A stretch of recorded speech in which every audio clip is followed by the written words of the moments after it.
All right, and we are live. Good evening po sa inyong lahat mga kaguro. And of course, welcome back to Gurong Pinoy. Hello, of course, sa lahat ng members ng Team Brunner, our Let Babies for March 2023. 18 days to go. 18 days to go na lamang po. Are you all excited? Are you all ready to take your let? And of course, we have to make sure na pasadong-pasado. No? So again, if you are still not a member of Team Brunner, it's very easy to become a member.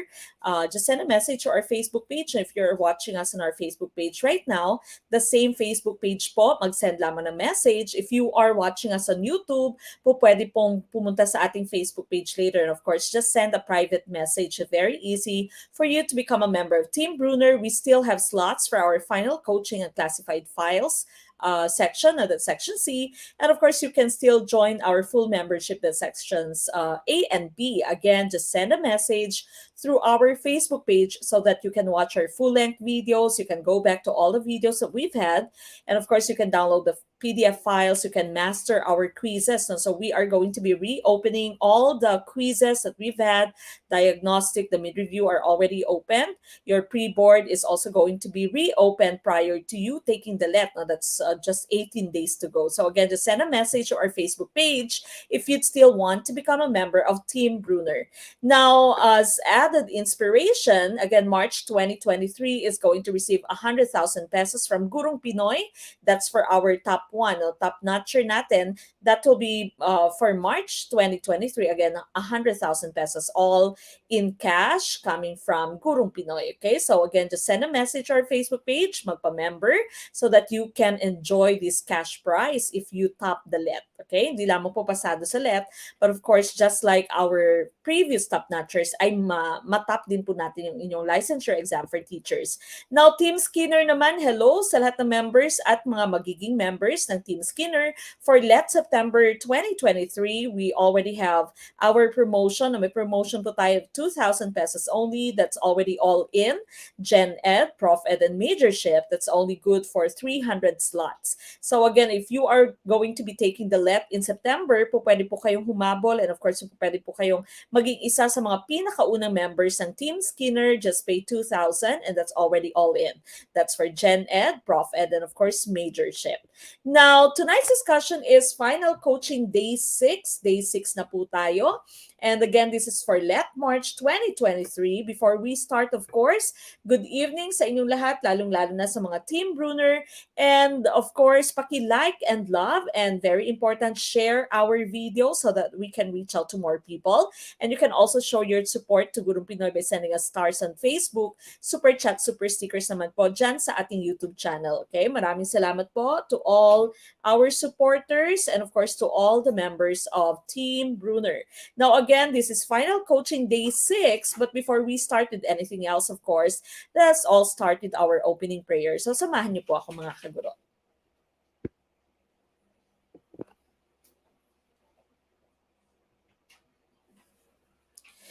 Dear Lord, I come to you to ask for your guidance and direction in this study session. I ask that the Holy Spirit fill me with strength, creativity, and understanding to get through my studies without difficulty or sin. Help me hold my focus and attention. Help me to retain all that I learned. Please make my mind sharp and keep distractions at bay. If any part of my studying is weak or lacking in some way, let it be revealed so that I may correct it. Thank you for this opportunity to learn. Amen.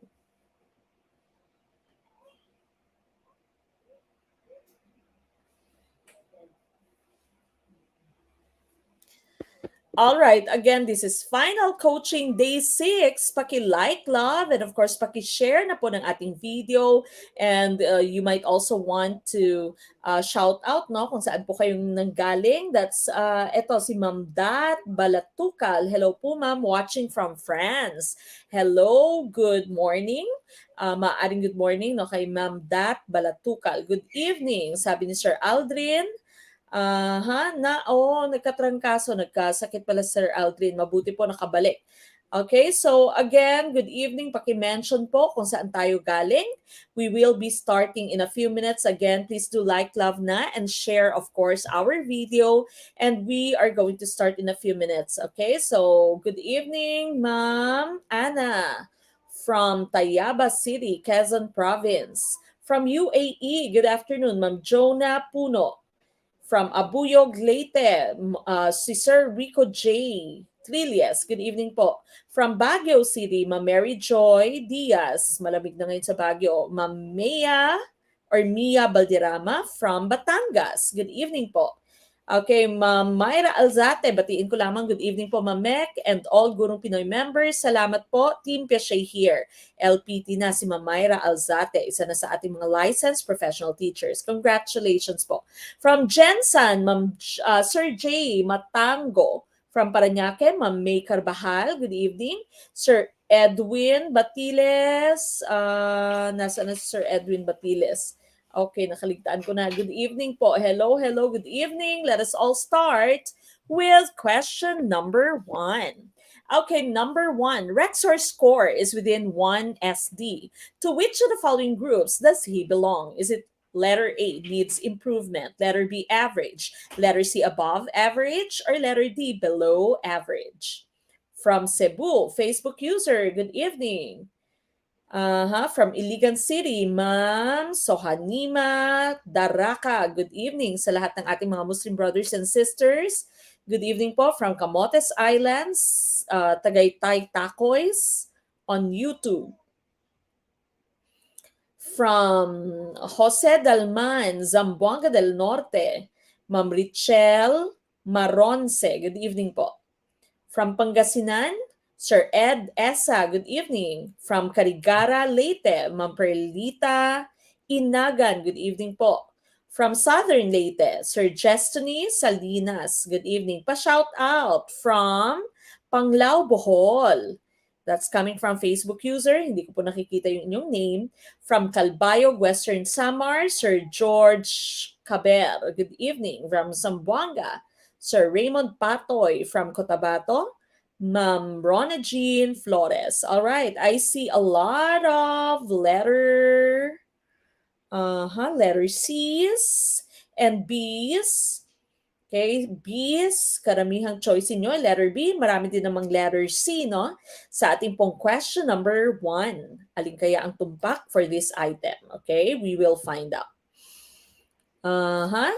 All right, so again, going back to your item here, Rexor score is within 1 SD. When we say SD, of course, we are pertaining to your standard deviation. Now remember, your standard deviation measures the dispersal, no? The spread, how spread apart the scores are. Okay, so variability or variance or dispersal of your scores. To which of the following groups does he belong? The correct choice here, magbunye, that would be choice B, average. Okay, one SD, no, within 1 SD, that would be your average. So as you can see here, if this is your graph, no, if this is your bell curve, yes, you can see in your graph, 1 SD, within 1 SD would be 68%. Tumalabas po yan sa let, okay? Tandaan, ilagay po sa inyong notebook.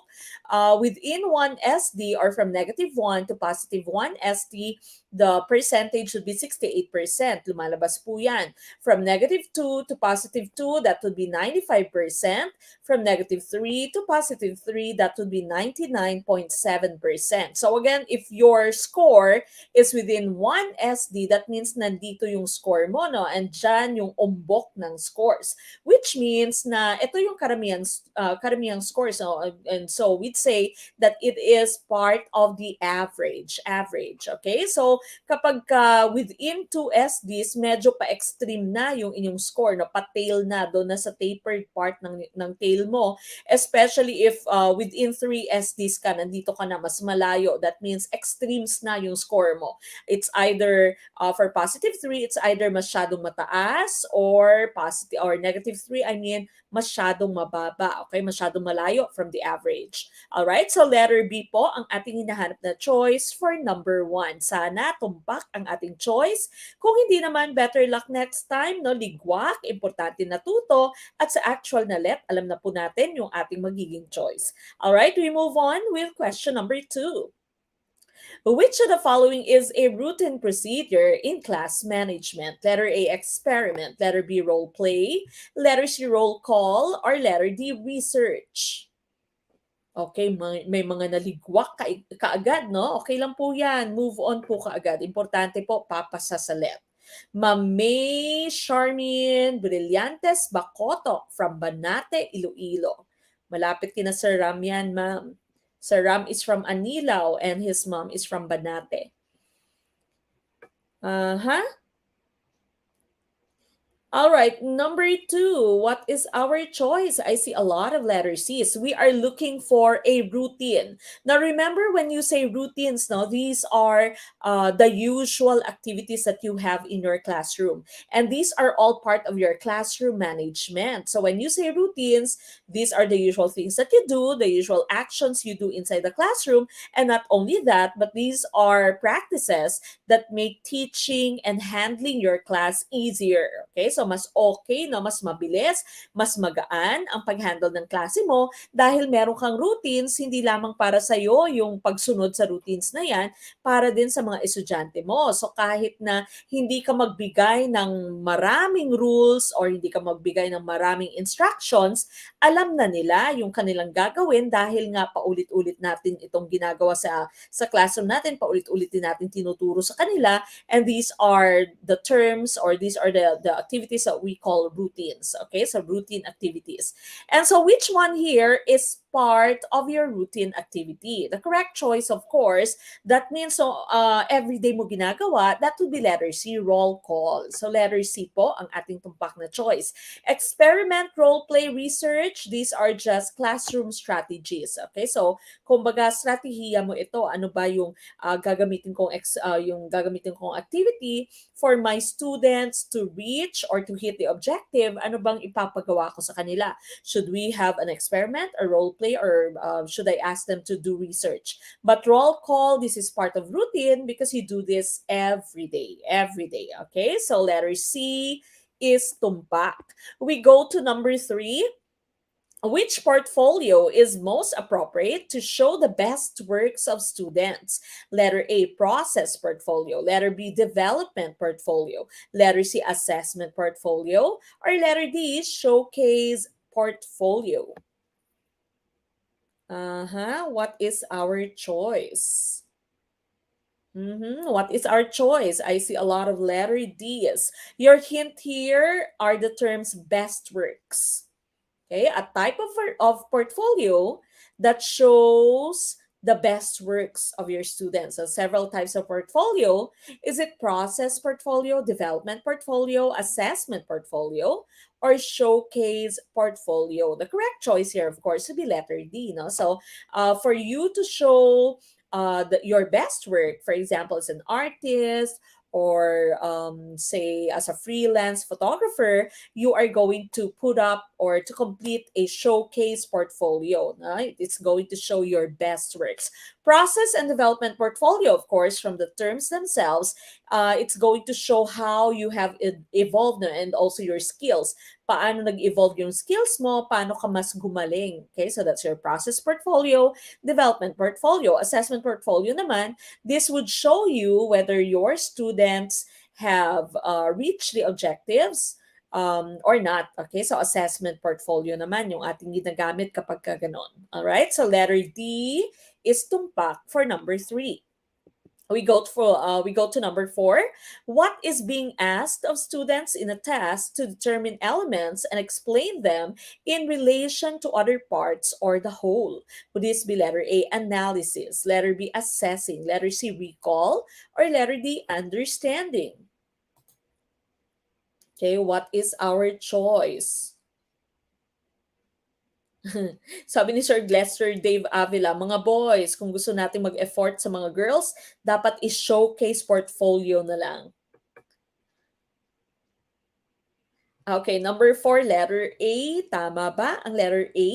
So sabi dito ng inyong number four, no? We are giving the students a task to determine the different elements and explain this relationship, no? And explain the relationship of the different elements to the other parts and also to the whole. Okay, so how is this part related to the other parts, and how is this part related to this whole? Okay, to the whole. And so the correct choice here is letter A. Tumpak po yung letter A, no? This is analysis. When you say analysis, paghihimay-himay, you are breaking down a whole into its different parts. Okay, so paghimay-himay, that would be your analysis. Okay, so it's not assessment, not recall, not understanding. All right, now going back to Bloom's taxonomy, this is already actually the new version of that taxonomy. Remember is in the lowest, now at the lowest level, that would be remember. Remember is just simple recall. Okay, basic recall, listing, naming, identifying. Remember po yan. Understanding is to classify, describe, discuss, to paraphrase. Now that means you can already explain using your own words. That's understand. Apply is when you are able to use the skills that you have learned into a situation that is similar. Okay, so that's application. Analyze, that's analysis. Ito na kanina, no? So, compare, contrast, draw connections among the different parts. Evaluate is to justify, to stand or decide, to appraise, to defend, no, to select, support. And of course, you have creation or create. This is the highest among the different levels. And when you say create, you put together the different parts to produce a new original work. Okay, so new or original work. All right, so again, the correct choice there would have been analysis, letter A, analysis. All right, we go to question number 5. All right, number 5, on principles of teaching and learning, what do cognitive theorists see as a way to develop learners? Would it be letter A, learning by modeling of skills, letter B, learning by thinking, letter C, learning by perceiving the environment, or letter D, learning by imitation of ideas? What is our choice? Mm-hmm. What is our choice?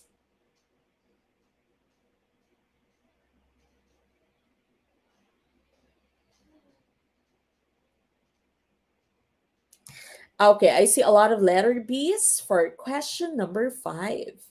Okay, yung pinaka-hint nyo dito sa question number 5 natin, no, principles of teaching and learning, but your hint here, of course, would be the term cognitive, okay? Cognitive, cognition, mental abilities, mental processes, okay? So cognition, cognitive theorists, mental abilities, mental processes, and so the correct choice here is letter B, learning by thinking, because thinking is cognition, okay, using your mental abilities. All right, so it's not learning by modeling, not by perceiving the environment, not by imitation of ideas. So all behaviorist ito, no, yung the rest of your choices. All right, so letter B is tumpak po for our question number 5. We go to number 6. What can be the instructional value of a web application that provides fun and excitement to early learners, like one designed along an amusement park ride? Would this be letter A, it is high order learning, letter B, it is good for all grade levels, letter C, it gives sophistication in design, or letter D, it is motivating? Okay, what is our choice? Number 6, ICDs. Ang bilis nyo nang sumagot. Mukhang ready na para sa let. Okay, merong yabang factor na. Marunong nang mag-analyze, no? Especially sa Prof Ed, marami nang magagaling, especially dito sa Gurong Pinoy. Magagaling talaga tayo sa Prof Ed, no? Tested and proven na po yan. Palaging nahahatak yung rating dahil sa Gen Ed na magagaling at mas magaling pa sa Prof Ed. And of course, we know Prof Ed po has more percentage than your Gen Ed. Okay, ICDs. All right, so here, sabi niya, no, provides fun, excitement, early learners. Okay? So, ano ang binibigay nito, no? Anong value na binibigay nitong klase ng web application sa ating learners? The correct choice here, of course, would be letter D. It is motivating. It motivates them to study. It motivates them to learn because they are having fun. Okay? It's very fun. I want to do it. I want to do it again. Okay? Let's have a game, or let's answer this. All right? Let's do this. Let's use this app because it's so enjoyable. I want to do it again. Okay? So, yan po, no? It is motivating. All right? So, it cannot be high order learning. Hindi din naman high order learning siya kasi kumbaga exciting lang siya, fun lang siya, no? We cannot say it's good for all grade levels because we're talking about early learners here. And your college students might find this very easy or might find this very childish, no? Very boring na for them. Hindi din siya sophisticated in design because of course if it is so sophisticated, remember another term for sophisticated is complex. Okay? So maaring mas mahirap na siyang intindihin ng mga early learners mo kapag siya ay sophisticated. Okay? So letter D po ang ating choice dito. Congratulations. A lot of you got the correct choice. Number 7, there are varied aspects to professionalism among teachers. But which aspect is their inner ideals, commitment, and dedication as teachers? Letter A, ethical aspect. Letter B, social aspect. Letter C, cultural aspect. Or letter D, work aspect. What's your choice?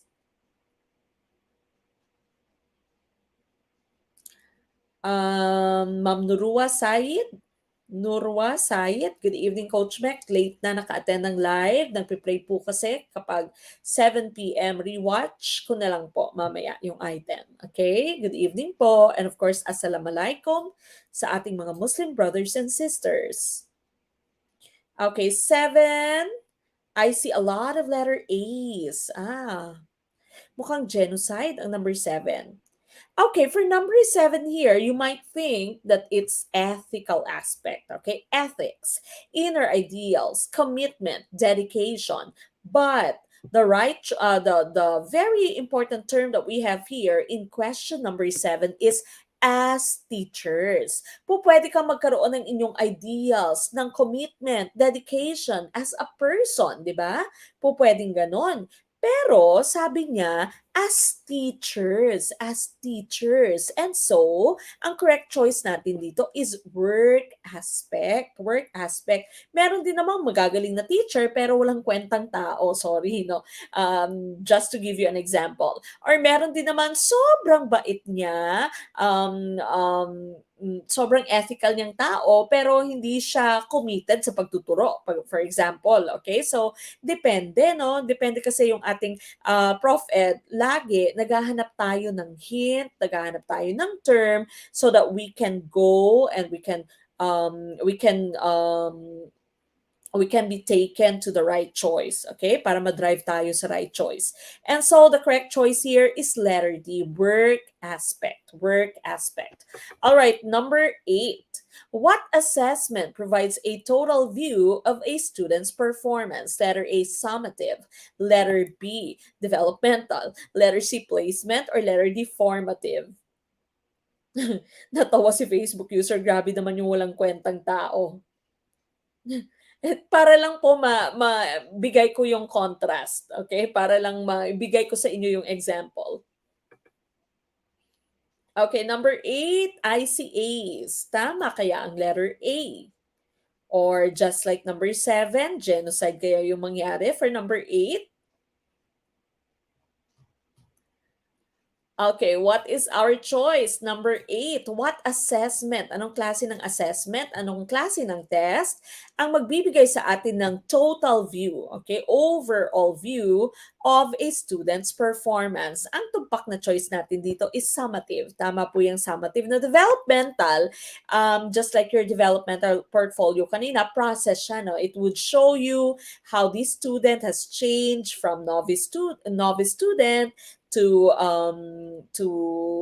an expert student, for example. Pero maaring nasa point ka na novice pa lang siya, or maaring nasa point ka na papunta na siya doon sa magaling na siya, no? So we don't know kung which point ka maaaring mag-observe, no, in a developmental type of assessment. Placement assessment, of course, this would help you determine the right career choices. Okay? Saan ba ako babagay? Yung mga skills ko ba, yung interests ko ba, or aptitude ko ba is bagay sa pagiging teacher, pagiging police, no? Pwede din naman siyang depende sa magiging rank nyo, or pagiging yung magiging different sections nyo, no? That's also placement. Formative, of course, this is done daily, no? So during instruction siya. Okay, so it cannot give us a total view of a student, all right? And so the correct choice here is letter A, summative. Summative is tumpak. We go to question number 9. Among varied tasks, how can the virtual learning management system help instruction? Letter A, through face-to-face learning. Letter B, through ending instructional tasks. Letter C, through digital game activities. Or letter D, through posting assignments. Okay, what is our choice? ICDs. All right, so again, for you to enjoy the full video and to download our materials, please do join Team Brunner. Just send a message through our Facebook page. Okay, 9 ICDs na yung pinaka-hint mo, Virtual Learning Management System. Okay, so that means hindi siya face-to-face, no? So, ligwakers na itong letter A mo. Would it be so that it can end instructional tasks, digital game activities? The correct choice here is letter D, through posting assignments. Kasi nga asynchronous, no? Asynchronous. The difference between synchronous and asynchronous is that yung synchronous mo, real time. Okay, so real time siya. You are doing the task in the same time, no, or at the same time. Ang asynchronous mo naman, iba, no? So yung iba natutulog pa, kunwari sa quizzes natin, if you're a member of Team Brunner, you're answering the quizzes every MWF. Yung iba natutulog pa, for example, pero yung iba ay nakapagsagot na, no? So, yung iba, mamaya na manunood ng live natin kasi mahina yung signal. Yung iba ngayon nanonood na, okay? So, posting assignments, doing activities, those are some of the some of the edges of using your virtual learning management system. All right, so 9D is tumpak. Number 10, which of the following exemplifies differentiated instruction directed at heterogeneous groups in a class? Letter A, different tasks appropriate for each group. Letter B, divide class, same tasks. Letter C, 3 different teachers to assess groups. Letter D, same task for all groups. What is our choice?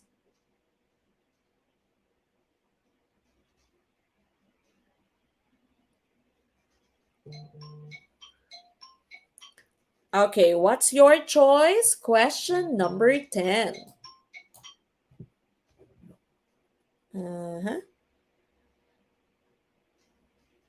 May nag-text. Okay, pakilagay po ng ating answer for question number 10. I see a lot of letter A's. Tumpak kaya ang letter A for question 10? Okay, so yung hint mo dito sa inyong question number 10 is the term differentiated. That means iba-iba. Okay? Iba-iba. And heterogeneous. Heterogeneous, that means iba-iba yung kakayahan ng inyong estudyante, no? Hindi sila homogeneous. When you say homo, isa lang, no? Isang type lamang. Okay? And so the correct choice here is letter A. Different task dapat dahil different din yung kanilang kakayahan. And dapat the task should be appropriate for each groups. Okay? So for each type of group, the task should be appropriate. Okay? So hindi po pwede yung letter B because same task. Okay, three different teachers, hindi din, no? So, three different teachers lamang, pero the same yung task, hindi din po pwede. Same task din yung inyong letter D. So, parehas lang po yung B and D mo. The correct choice is A for 10. We go to number 11. Vygotsky says that learning occurs in a social context. Which learning activity is most appropriate? Letter A, research. Letter B, peer discussion. Letter C, individual PowerPoint presentation. Or letter D, journal entry. Okay, what is your choice for number 11?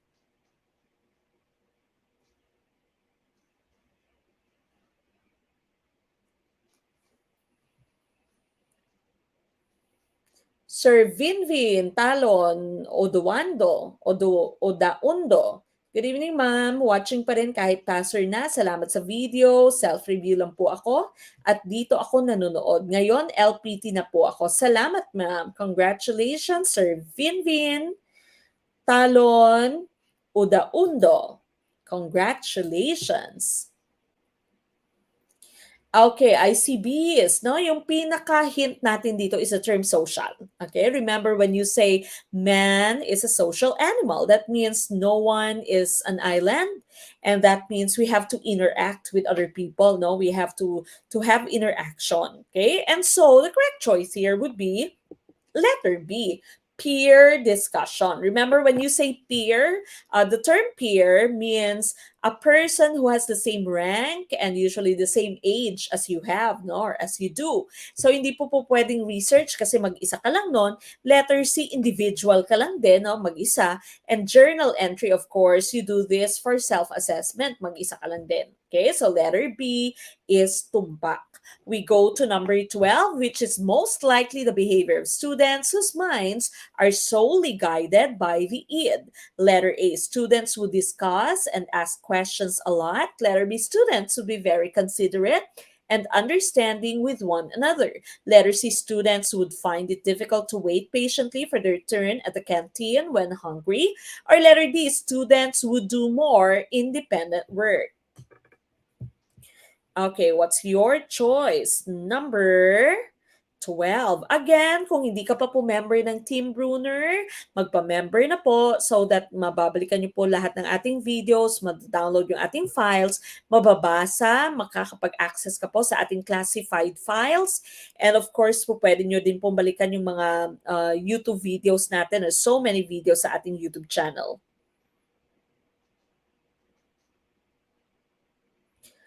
Okay, what's your choice? Number 12. Number 12, ICCs. Okay, we are talking about the id here. Remember the id, no? The id, the ego, the superego. Yung ego mo, that's the balance, no, between the id and the superego. The id is the animalistic side of yourself, no? Ito yung walang control, okay? So, bahala na si Batman. Okay, kahit may jowa ako, pwede akong kumarengkeng, sabi ni id, no? Bahala na bukas, bahala na si Batman. Yung superego mo naman is moralistic. Nako, Diyos ko, wag naman po, ayoko makipag-usap sa iba, ayoko matempt, no, ayoko makipagkaibigan sa ibang mga lalaki, for example.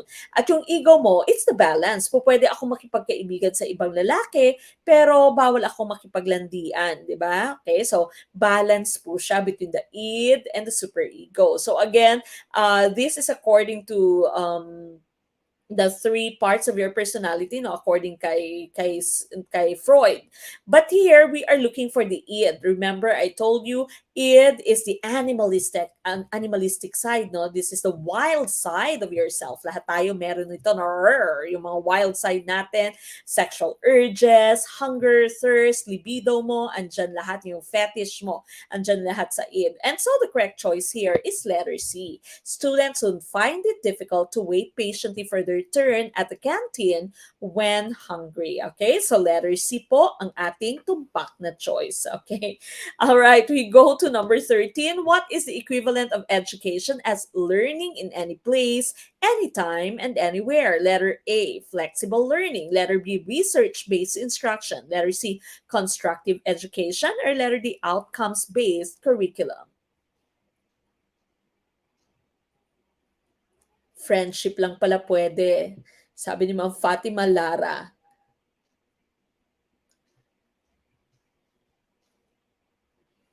Mhm.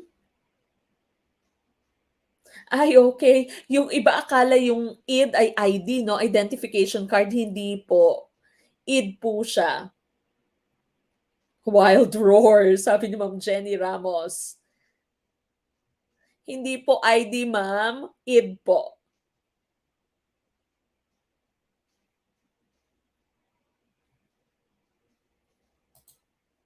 Okay, what is our choice? Number 13, sana all flexible, sabi ni ma'am. Okay. Education, learning. Okay, education as learning any place, anytime, anywhere. Okay, everywhere you can learn. Yan yung sabi ng 13. And so the correct choice here, of course, is letter A, flexible learning po ito. No? Flexible. When you say flexible, hindi ka nakakahon, hindi ka naka-fix no sa isang schedule, isang place lamang no. So any place, anytime, anywhere, pwede. Okay? So flexible learning po 'yan. All right? And so the correct choice here is letter A. We go to number 14 in Bloom's and Anderson's taxonomy in the hierarchy of cognitive learning. Which comes first and lowest as a cognitive activity? Very easy. Applying, creating, analyzing, remembering. What is our choice? Bakit nakakahon na?